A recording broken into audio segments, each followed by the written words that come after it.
अन्तत केपी शर्मा ओली प्रहरीको खोला पुगेका छन् देख्न सकिन्छ। चिल्ले चल्ला टिपे जस्तो केपी शर्मा ओलीलाई प्रहरीले टिपेर ल्याएको छ दर्शकबिन देख्न सकिन्छ। यही गाडी जहाँ चाहिँ केपी शर्मा ओली पूर्व प्रधानमन्त्री केपी शर्मा ओली हुनुहुन्छ। पूर्व गृहमन्त्री रमेश लेखकलाई पक्राउ गरिसकिएको छ भने यति बेला हामी यो दृश्यमा देखिरहेका छौँ। प्रहरी परिषदको अगाडिको दृश्य हो। स्कटिङका साथ नेपाल प्रहरीले पूर्व प्रधानमन्त्री केपी शर्मा ओलीलाई पक्राउ गरेर यो काठमाडौँ जिल्ला परिसरमा पुर्याइएको छ। दर्शकबिन यति बेला हामी दृश्यमा देखिरहेका छौँ केपी ओलीलाई गुन्डुबाट पक्राउ गरेर नेपाल प्रहरीले यसरी स्कटिङ गर्दै काठमाडौँतर्फ ल्याइरहेको छ। सम्भवतः काठमाडौँ प्रहरी परिसर ल्याइनेछ भने जुन कार्की आयोगको प्रतिवेदनमा मुद्दा चलाउन सिफारिस गरिएका मुख्य व्यक्तिहरूलाई पक्राउ गरेर यसरी ल्याइँदैछ।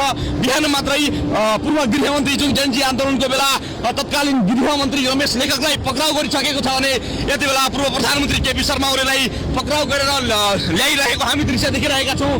आज हिजो मात्रै नयाँ गठित सरकार बालन नेतृत्वको बनेको सरकारले जुन गृहमन्त्री सुदन गुरुङले यो एक्सन हामी देखिरहेका छौँ। केपी शर्मा ओली पक्राउ गरेका छन्। जुन जेनजी आन्दोलनको घटना भएपछि आम जनताहरूले उठाएको माग मुद्दा तत्कालीन गृहमन्त्री तत्कालीन प्रधानमन्त्री तत्कालीन प्रहरी प्रमुख लगायतका थुप्रै व्यक्तित्वहरू पक्राउ पर्नुपर्ने भन्ने जनताहरूको माग थियो।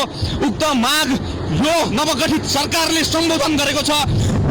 नवगठित सरकार जुन नेतृत्वमा आएसँगै पक्राउ गरेका छन्। हो दर्शकबिन तपाईँलाई हामी जानकारी गराउँ जुन भदौ 23 र 24 गते थियो जहाँ चाहिँ 50 भन्दा बढी युवाहरू मारिएका थिए, जहाँ चाहिँ सुरुकै दिनमा 19-20 जना युवाहरूलाई गोली हानेर ढालिएको थियो। त्यही प्रकरणमा आज तत्कालीन समयका प्रधानमन्त्री केपी शर्मा ओली पक्राउ परेका छन् र यति बेला नेपाल प्रहरीले उनलाई प्रहरी परिसर काठमाडौँ लिएर जानेछ।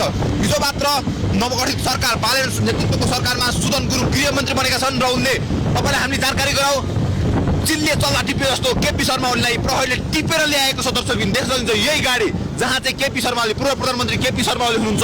उहाँलाई चाहिँ प्रहरीले बिहानै समाएर यति बेला नेपाल प्रहरीको काठमाडौँ प्रहरी परिसरमा लग्दैछ र तपाईँलाई हामी जानकारी गरौँ रातभरि आज सुदन गुरुङ हामीलाई जानकारी आएसम्म रातभरि सुतेका छन्। उसको पहिलो माग नै थियो जेनजी आन्दोलन पश्चात उनलाई जेनजी अगुवा मानिएका थिए र उनी अहिले सरकारको नेतृत्व गर्दै अथवा सरकारमा गृहमन्त्री बनेर गएका छन् र उनैले केपी शर्मा ओली र गृहमन्त्री तत्कालीन गृहमन्त्रीलाई पक्राउ गर्नुपर्ने माग राखेका थिए भने तिनै गृहमन्त्री र प्रधानमन्त्री तत्कालीन समयका प्रधानमन्त्री अन्तत पक्राउ परिसकेका छन् र यो ल्यान्ड क्रुजर प्राणमा यति बेला प्रहरीले लिएर गइरहेको छ। पक्कै पनि दर्शकबिन यो दृश्य हामी देखिरहेका छौँ। जुन हिजो बेलुकादेखि नै गृहमन्त्री सुदन गुरुङले प्रहरी प्रमुख लगायत सशस्त्र प्रहरीका प्रमुखहरूसँग वार्ता गरिरहनु भएको थियो भने त्यसको परिणाम अहिले हामी देखिरहेका छौँ। बिहानै मात्रै यो सूर्योदय हुनु समेत पाएको छैन। नयाँ सरकार गठन भएसँगै सूर्योदय पनि हुनु पाएको छैन। जुन जेनजी आन्दोलनका घटनाका दोषी सिफारिस गरिएको थियो कार्की आयोगको प्रतिवेदनमा उक्त ठुला व्यक्तिहरू भिआइपी व्यक्तिहरू पक्राउ परेर यसरी जिल्ला प्रहरी परिसर काठमाडौँतर्फ ल्याइँदैछ। हामी दृश्यमा देखिरहेका छौँ। यो केही समय अगाडि मात्रै करिब बिहान गृहमन्त्री तत्कालीन गृहमन्त्री रमेश लेखक पक्राउ परेका थिए भने केही समय अगाडि मात्रै यही गाडीमा केपी शर्मा ओली हुनुहुन्छ। उहाँलाई पक्राउ गरेर यो काठमाडौँतर्फ ल्याइँदैछ। जनतामा जुन किसिमको आक्रोश जुन किसिमको माग थियो जेनजी आन्दोलनपछि उक्त माग सम्बोधन गरिएको छ। अब यहाँभन्दा अगाडिको बाटो अदालतको हातमा होला। न्यायिक प्रक्रियाहरू के हुन्छन् त्यो कानुनले हेर्ला। तर आफ्नो सरकारमा आउने बित्तिकै आफ्नो सरकार बन्ने बित्तिकै आफू गृहमन्त्री बने लगत्तै सुदन गुरुङले यसरी एक्सनमा उत्रिएका छन्। जुन जेनजी आन्दोलनपछि नवगठित सरकार थियो सुशीला कार्कीको नेतृत्वमा उक्त सरकारमा त्यति बेला ओम प्रकाश अर्याल गृहमन्त्री हुनुहुन्थ्यो र उहाँ गृहमन्त्री भएकै बेला सुदन गुरुङ सडकदेखि पक्राउनुपर्छ, त्यति बेलाका दोषीहरूलाई मुद्दा चलाउनुपर्छ, पक्राउनुपर्छ भन्ने माग मुद्दा उहाँको बेला बेलामा रहिरहन्थ्यो। उहाँले चलाइरहनुहुन्थ्यो भने यति बेला हामी दृश्यमा देखिरहेका छौँ। उहाँले पक्राउ गरेर यसरी गुन्डुबाटै उहाँको निवासबाटै सुतिरहेको ठाउँबाटै पक्राउ गरेर यसरी काठमाडौँतर्फ ल्याइरहेछ।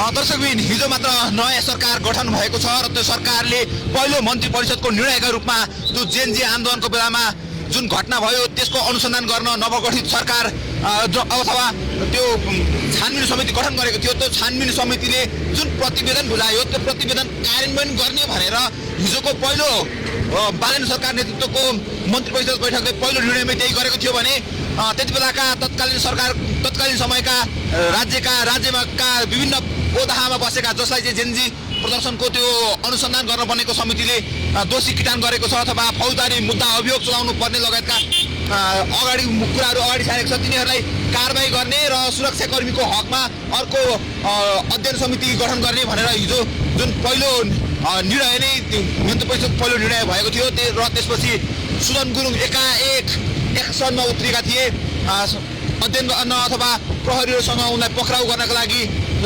एकदमै रफ्तारमा काम अगाडि बढाएका थियो भने यति बेला गृहमन्त्री तत्कालीन गृहमन्त्री र प्रधानमन्त्री पक्राउ परिसकेका छन्। दर्शकबिन यो जहाँ जेन्जी आन्दोलन भएको थियो पहिलो दिन जहाँ 19 जनाको मृत्यु भएको थियो त्यही ठाउँ हो बालेश्वर हामी देखिरहेका छौँ पुरानो संसद भवन अगाडि। यति बेला त्यही बाटो हुँदै तत्कालीन प्रधानमन्त्री केपी शर्मा ओलीलाई पक्राउ गरेर नेपाल प्रहरीले स्कटिङ गर्दै यो प्रहरी परिसरतर्फ लगिरहेको छ।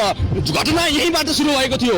जुन जेन्जी आन्दोलन माइतीघरबाट सुरु भयो, माइतीघरबाट जेन्जीहरू विद्यार्थीहरू स्कुल ड्रेसमा यो संसद भवनतर्फ आएका थिए भने उक्त जेन्जीहरू उक्त स्कुल ड्रेसमै रहेका जेन्जीहरूमा चाहिँ गोली बर्साइएर 19 जनाको मृत्यु भएको ठाउँ भर्खरै देख्नुभयो र त्यही ठाउँबाट तत्कालीन प्रधानमन्त्री केपी शर्मा ओली प्रहरीको फन्दामा परेर यति बेला काठमाडौँ जिल्ला प्रहरी परिसरतर्फ गइरहेका छन्। कार्की आयोगको प्रतिवेदन सार्वजनिक भएको सँगै जनताहरूमा जुन किसिमले त्यति बेलाका विभिन्न दोषीहरूलाई मुद्दा चलाउन सिफारिस गरिएको थियो त्यससँगै यसरी पक्राउ परेका छन् पूर्व प्रधानमन्त्री केपी शर्मा ओली, पूर्व गृहमन्त्री रमेश लेखक पक्राउ परिसकेका छन्। यद्यपि जुन कार्की आयोगमा फौजदारी मुद्दा चलाउनुको लागि अन्य एकजनालाई पनि सिफारिस गरिएको थियो त्यसको हकमा भने अब अब आगामी हामी कार्यहरू देख्नेछौँ। यही ठाउँबाट जेन्जी आन्दोलन सुरु हुँदै उक्त घटना घटेको थियो। हामी माइती घरतर्फ गइरहेका छौँ। यहाँभन्दा अगाडिपट्टि जिल्ला अदालत हामी देखिरहेका छौँ जुन जेन्जी आन्दोलनमै चल्यो यो दृश्य यो लम्बेदान गाडी सहित स्कटिङ सहित यति बेला पूर्व प्रधानमन्त्री केपी शर्मा ओली पक्राउ परेर यसरी हामी प्रहरी परिसरतर्फ लगिरहेको दृश्य देखिरहेका छौँ। अझै पनि सूर्योदय भएको छैन, पानी परिरहेको छ। काठमाडौँको दृश्य हामी देखिरहेका छौँ। माइती घरसम्म हामी पुग्दैछौँ। यही माइती घरबाट सुरु भएको थियो घटना। जसरी जेन्जी आन्दोलन माइती घरमा जम्मा भएर जेन्जीहरूले आन्दोलन सुरु गरेका थिए सुशासनका लागि, व्यथिति विरुद्ध, भ्रष्टाचार विरुद्ध आन्दोलनपछि भएको जुन घटना थियो त्यो घटनासम्म हामी गएर नै छौँ र यति बेला यो माइती घरको दृश्य देखिरहनु भएको छ। यही माइती घरबाट घटना सुरु भएको थियो। दर्शकबिन यही माइती घर यही ठाउँबाट जेन्जीहरूले आन्दोलन गरेर अगाडि बढेका थिए भने उक्त आन्दोलनपछि के भयो यहाँहरू गएर नै हुनुहुन्छ।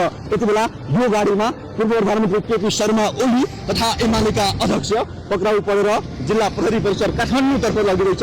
यही ल्यान्ड क्रुजर प्राडोमा भर्खरै मात्र गुन्डुबाट बालेन्द्र नेतृत्वको सरकारले पक्राउ गरेको छ। पूर्व गृहमन्त्री रमेश लेखक पक्राउ परिसकेका छन्। यो दृश्य हामी प्रहरी परिसरको देखिरहेका छौँ। प्रहरी परिसरमा हामी पुगिसक्यौँ। दर्शकबिन अन्ततः केपी शर्मा ओली प्रहरीको खोरमा पुगेका छन्। हो देख्न सकिन्छ यति बेला काठमाडौँ प्रहरी परिसर अगाडिको दृश्य हो। केपी शर्मा ओली प्रहरीको खोरमा पुगिसकेका छन्। दर्शकबिन देख्न सकिन्छ प्रहरीले उनलाई काठमाडौँ प्रहरी परिसर लग्दैछ। काठमाडौँ प्रहरी परिसरभित्र प्रवेश गर्छ। अन्ततः केपी शर्मा ओली प्रहरीको खोरमा पुगेका छन्। देख्न सकिन्छ काठमाडौँ प्रहरी परिसर अगाडि उनलाई पुर्याइ। दर्शकबिन देखिरहनु भएको छ केपी शर्मा ओलीलाई कुण्डबाट पक्राउ गरेर यो काठमाडौँ जिल्ला प्रहरी परिसरभित्र ल्याइएको छ। बिहानै मात्रै पूर्व गृहमन्त्री रमेश लेखकलाई पक्राउ गरिसकिएको छ भने यति बेला हामी यो दृश्यमा देखिरहेका छौँ। प्रहरी परिसरको अगाडिको दृश्य हो। स्कटिङका साथ नेपाल प्रहरीले पूर्व प्रधानमन्त्री केपी शर्मा ओलीलाई पक्राउ गरेर यो काठमाडौँ जिल्ला प्रहरी परिसरमा पुर्याइएको छ।